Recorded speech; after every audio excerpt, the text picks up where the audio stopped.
Today we're going to be talking about Torilena Field. If you don't know who she is the woman that unalived her mother. She 100% separated her body and she cooked her in the oven. I did 2 videos on this case, so if you don't know anything about this case or you don't know who Torilena May Field is, I'm gonna put a link in the description box down below, and I would recommend that you watch those videos before you watch this one, otherwise it can be a bit confusing. Brittany Harry has been following this case and was in the courtroom today.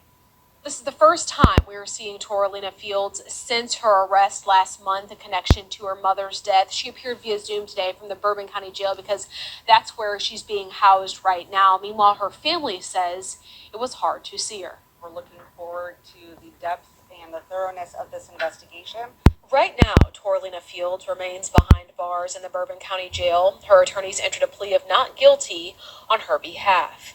Family members say it was hard to see Fields in court, and it was the first time they've seen her since her arrest. She definitely looked much more normal than she did in the mugshot and stuff. So it seemed like she was able to speak normally and, respond normally and stuff. And so I guess I was expecting it to be a little worse and to where she wasn't coherent of things. I was hoping that she wasn't with it, but it seems that she is. Fields is accused of her mother, Truitt Fields, at their rural home in Mount Olivet last month.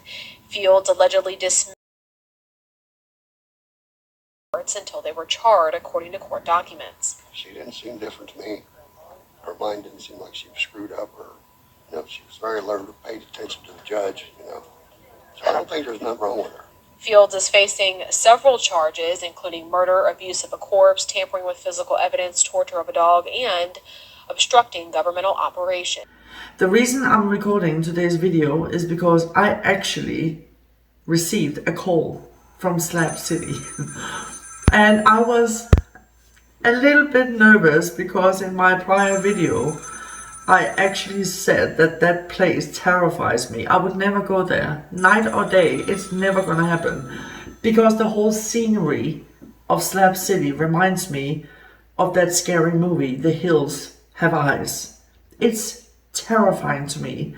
But like I also said, the people out there, they can be amazing people. I don't know. It's just when I see it, I'm like, no.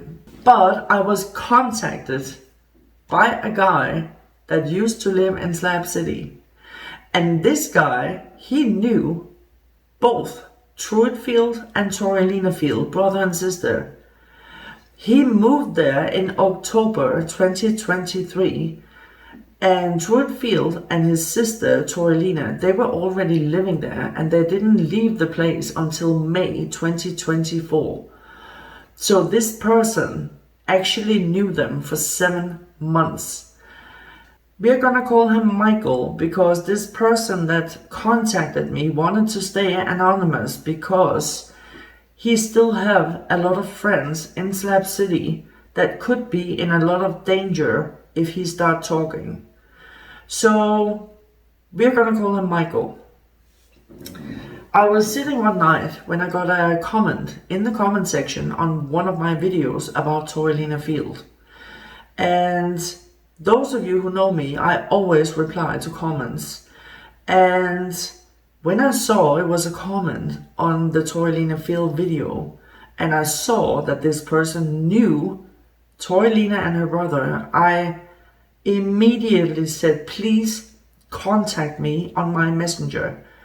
I have so many questions and there's so many things that I want to know. It didn't even take 10 minutes and I started receiving messages on my messenger from Michael.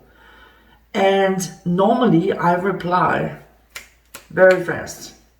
But in this case, my jaw hit the floor. I was shocked, more than shocked. I was terrified on the behalf of those people living there. They were terrified of Truitt and his sister Torilena.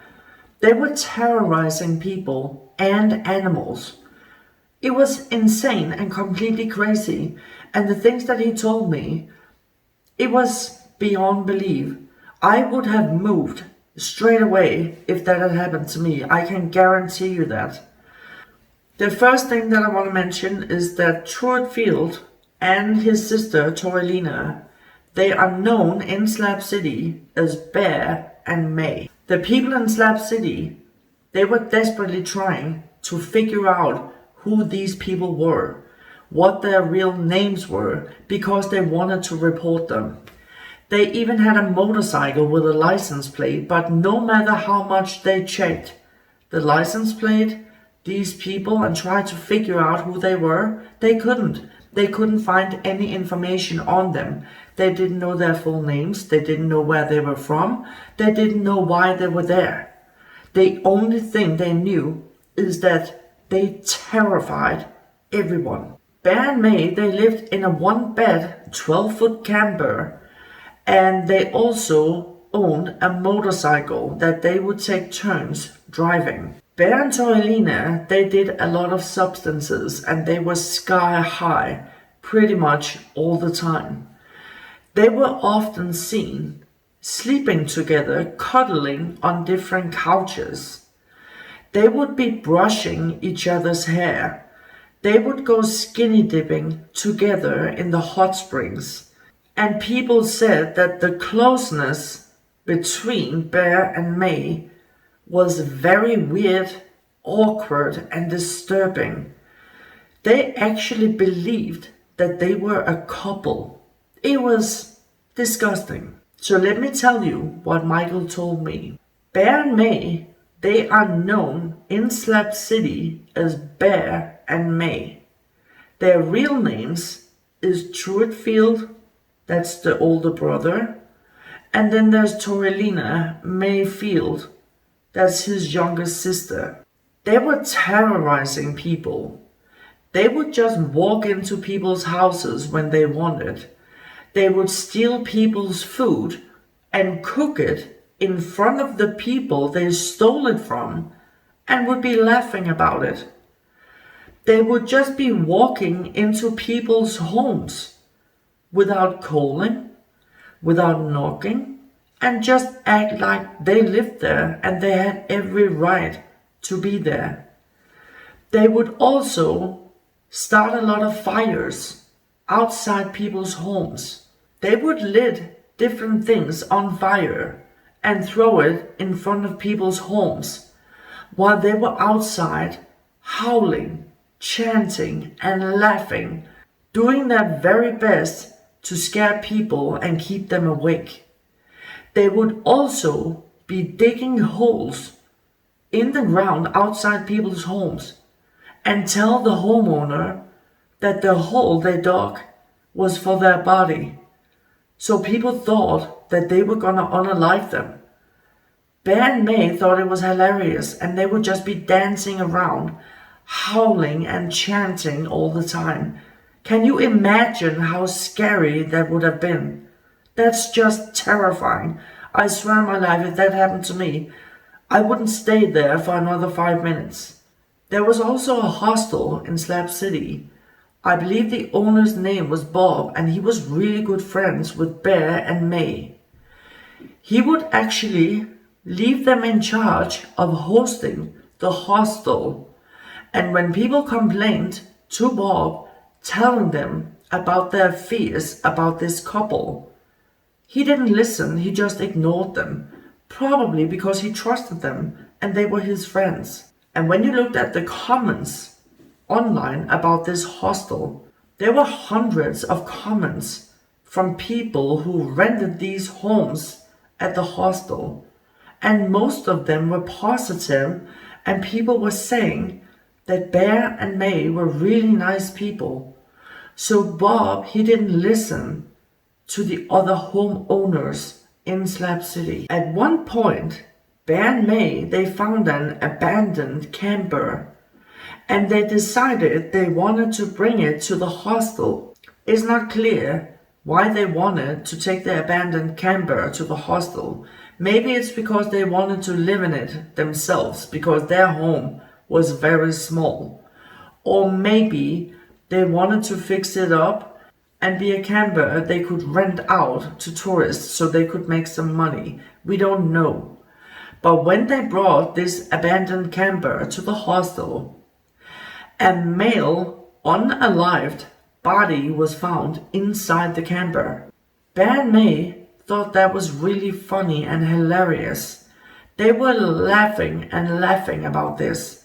The police was called out and they ruled it an OD, like an overdose. And they also wrote in the report that Bear and May, they didn't notice the male body in the camper to begin with. How is that even possible? If they found this camper, how can they determine that it was abandoned if they didn't look inside? Just saying. And when they looked inside, it's not like a mansion on wheels. So when they went inside to check the camper, they must have seen that male body inside. Maybe they brought the body to Slab City to scare people even more, because they didn't take it serious at all. They were laughing about it like it was funny. There's nothing funny about it. It's terrifying.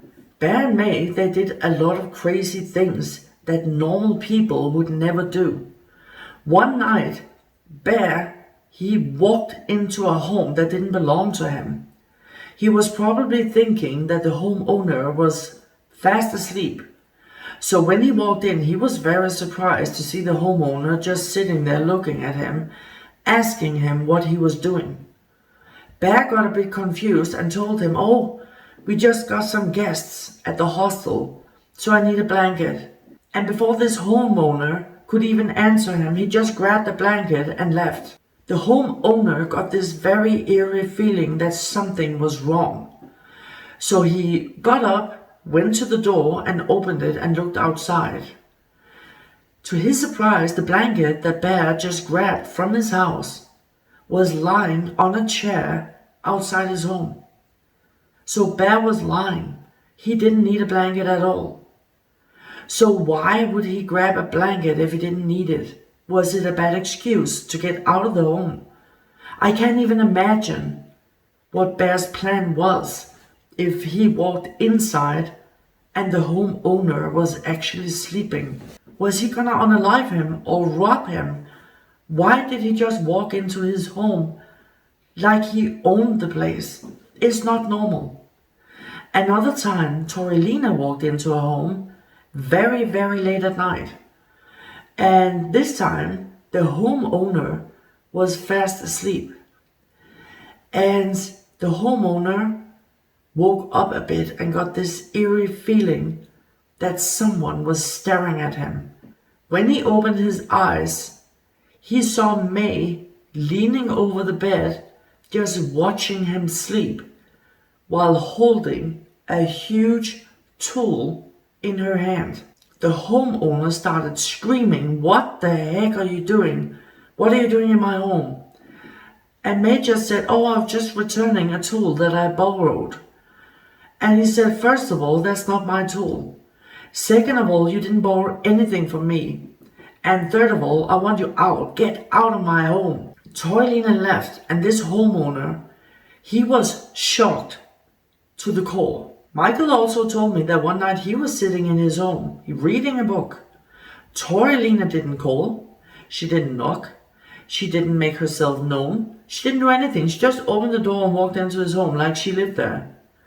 And Michael, he told her to leave. He didn't want her there because he didn't like Bear and May. They were terrifying. So he told May to get out of his home. And when May left, Michael went over and locked the doors. If that was me, I would have locked and barricaded my door like Fort Knox. I would have been terrified. But it gets worse. The very next day, Torilena, she told a lot of people in Slab City that Michael had sexually assaulted her, which made Bear very, very angry and aggressive. Michael explained to Bear what had happened, that May just walked into his home like she lived there and he told her to leave, and that's it. But Bear was out of control. He was angry and aggressive. So Michael, he decided to leave his home for a few days. He also told me that when people went out during the day or night, they couldn't leave their dogs home alone, because if Bear and May found out that the animals were home alone, they would walk into people's homes and terrorize the dogs or hurt them. And it didn't matter if they locked the doors. Then Bear and May, they would just break in. It was insane. It was said that May, she had a horrible motorcycle accident where she sustained a very bad brain injury. Somehow after that she ended up in jail. When her mother Truitt heard about that, she traveled all the way from Kentucky to California to get her daughter out of jail, bring her back home to Kentucky where she could take care of her and give her everything that she needed to get back on her feet. But May didn't get any better. She actually decided to unalive her mother, separate her 100%, and cook her in the oven. When the people in Slab City heard about this case, they immediately recognized Truitt Field and Torilena May Field as Bear and May. And they have their own idea about what happened. They believe that Bear and May, they were out on their motorcycle to do something very shady together. They probably had some kind of accident where May fell off the bike and sustained a very bad brain injury. They believe that Bear left her right then and there and he ran so he wouldn't get in trouble. May probably ended up in the hospital and then a mental institution. And when her mother Truitt heard about that, she traveled to California to get her daughter out and bring her back home to love and care for her. But it's believed that Bear, he was back in Slab City waiting for May, his partner in crime, to return. So when he heard that his mother Truitt was coming from Kentucky to pick up his partner in crime and bring her back home to Kentucky, he snapped. They believe that he followed Truitt and May back home to Kentucky, and when the contractors they left the house, everything was put in motion and he helped May unalive their mother and separate her. Because Michael told me that May, she was always tired. If she wasn't screaming, dancing, chanting and howling, she would be sleeping on a couch. She never had energy, she was always tired. She was a very, very small girl. She was very skinny, she was very small, and there was no chance that she could have done this by herself. And I completely agreed with Michael, because I said that from the very beginning.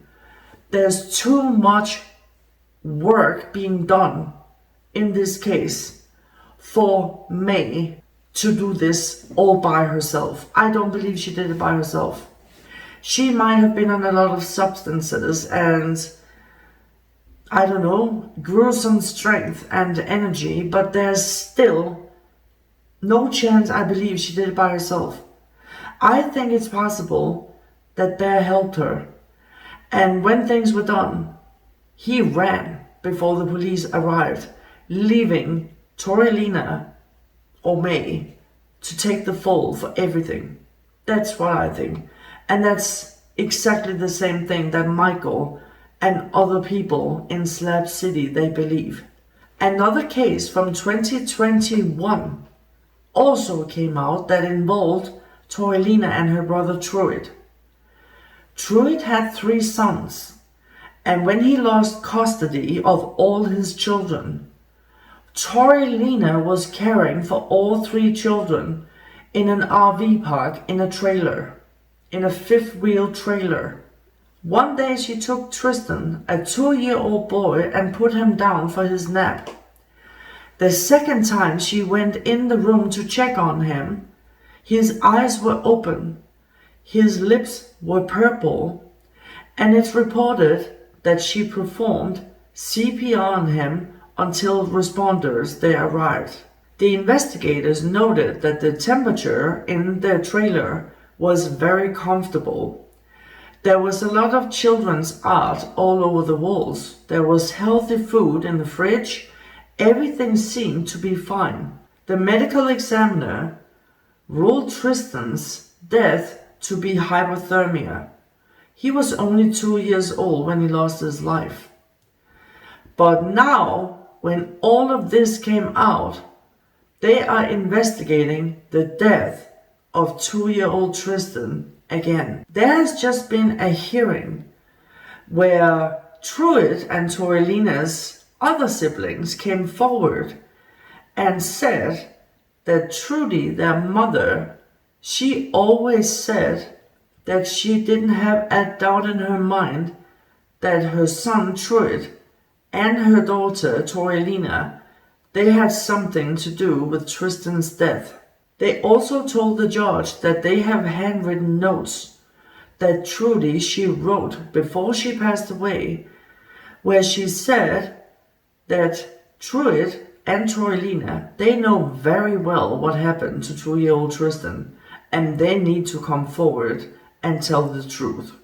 After Michael told me all these things, I couldn't help wonder, do you think that Torilena and Truitt, they are serial killers in the making? First there's the camper, the abandoned camper with a male body inside. Then their mother is unalived, separated 100% and cooked in the oven. Then the family dog is tortured and unalived. Now it comes out about Truitt's 2-year-old son Tristan that lost his life as well. What the heck is going on? Do these people have more lives on their conscience? What's happening? What is happening? I'm gonna stay in full contact with Michael, and if anything else is coming out, I'm gonna make an updated video about this case, because this is mind-blowing, it's crazy, and it's completely insane. This is not normal behavior. What's going on? How could Torilena go from actress? She made 2 movies. She was a model and an influencer with a lot of followers on Instagram. It was her dreams coming true. How can she go from that to unaliving people, digging graves in front of people's homes, howling, chanting, and what happened to this girl? It's crazy. I really don't get it. And how did her brother get such a big influence on her? Torilena had everything going for her. She was an actress and a model. She had everything going for her. What the heck happened? We are gonna have to wait until trial to get more information. In the meantime, I have been trying to reach out to a family member of Torilenas to warn them, because Bear actually threatened his whole family that he wanted to unalive all of them. I was told that Truitt Field, also known as Bear, he's on the run. He is not a happy man because he lost his partner in crime. He is on the run and he is not welcome in Slab City anymore. So we don't know where he is. So I'm gonna keep you updated about this case, and until the next one, take care and stay safe. Bye.